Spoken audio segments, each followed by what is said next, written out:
ना किसी की बेटी ना किसी की बहू, ज्योति जिसके बस नाम में ही चमक थी। असली जीवन में उसके इतना अंधकार था कि अंधेरा भी उसके जीवन से डरता था। तुझे कितनी बार कहा है मेरे सामने मुंह उठाकर मत आया कर, इसके हाथ से रोटी खाकर पेट खराब हो जाता है।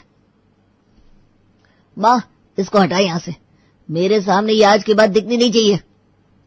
अरे मनहूस, तुझे कितनी बार कहा है सामने मत आया कर, क्यों आती है? तुझे वो कमरा दिया है ना, बैठी रहे वहां, बाहर से तुझे खाना तो देते हैं, और क्या चाहिए? पापा, आप मुझसे कब तक नाराज रहेंगे? माँ के ना होने पर मेरी क्या गलती है? मुझे क्यों गुस्सा जाता है? मैं तंग आ गई हूँ। तेरी गलती नहीं है तो किसकी गलती है? पैदा होते ही पहले मेरी बीवी को खा गई, और अब अपनी शक्ल दिखा दिखाकर मुझे परेशान करती है, उसकी याद दिलाती है। तुझे पता है कितना प्यार करता था मैं उससे, 7 जमाने से लड़कर मैंने उससे शादी की थी, लेकिन तू पैदा ना होती तो वो आज जिंदा होती। तुझे पैदा करने के कारण वो दुनिया से चल बसी। अच्छा होता अगर हम बेऔलाद ही रहते। इतना गंभीर आरोप सुनकर ज्योति अपने कमरे में चली जाती है। वह अंदर से सिसक सिसक कर रो रही थी। तभी दादी की आवाज आती है, अरे फिर शाम को रोने लग गई।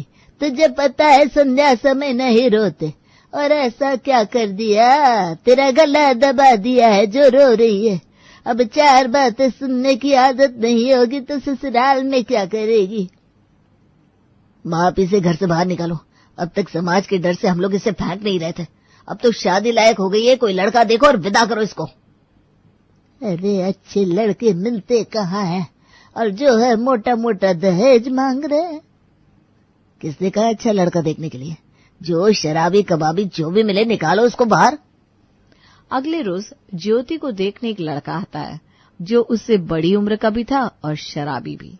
माँ को लड़की पसंद आ जाती है और कुछ ही महीनों में ज्योति की शादी हो जाती है और वो अपने ससुराल चली जाती है।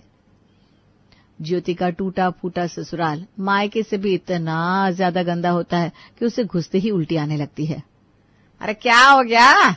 ऐसा क्या कर्म करके आई है जो उल्टियां कर रही है? अभी तो शादी हुई तेरी। माँ, ऐसी लड़की से क्या पूछ रही हो? देखा नहीं इसका पिता कैसे बोल रहा था, बस इसे यहाँ से लेके जाओ। मुझे तो वैसे ही नहीं पसंद थी, ये तेरे कहने पर ब्याह कर लाया हूँ, वरना ऐसी से शादी नहीं करता मैं। शक्ल देख रही है, मनहूसियत छिपी हुई है इसके चेहरे पर। अरे बिन माँ की बेटी ये सोच कर लेकर आई हूँ कि घर के काम काज संभाल लेगी। अरे मुझे क्या पता था आते ही उल्टियां करेगी। एक तो गंदा घर, गंदा माहौल, ऊपर से ससुराल वालों की गंदी बोली। ज्योति